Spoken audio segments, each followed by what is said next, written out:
Magandang gabi po. Narito po ako ngayon sa inyong unahan upang iulat ang panahon bukas. Makikita po natin ang kadarating lamang na balita mula sa Pag-asa. Pumunta po tayo sa may parteng Luzon. Makikita po natin na may 100% na pag-ulan sa may hilagang Luzon at sa may southern Luzon naman po ay may 70% na pag-ulan at 90% sa may timog. Dumako naman po tayo sa may parteng Visayas na may 90% na pag-ulan sa maasim,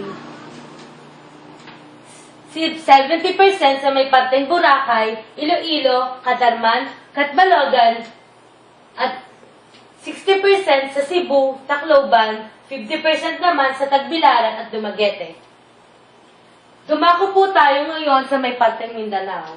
Makikita po natin na may 100% na uulanin ang may parteng Maitong, Coronadal, 90% naman po sa General Santos, 80% sa Pagadian, Zamboanga, 70% sa Cagayan de Oro, Surigao, Nabunturan, at 80% sa Mati.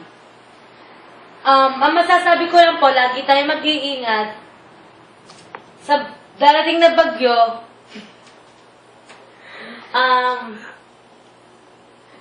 Lagi po natin tatandaan na ang buhay ay weather-weather lang. Yun na lamang po at maraming salamat. Ako nga po pala si Queen Basila, BSN 11, nag-uulat ng weather report.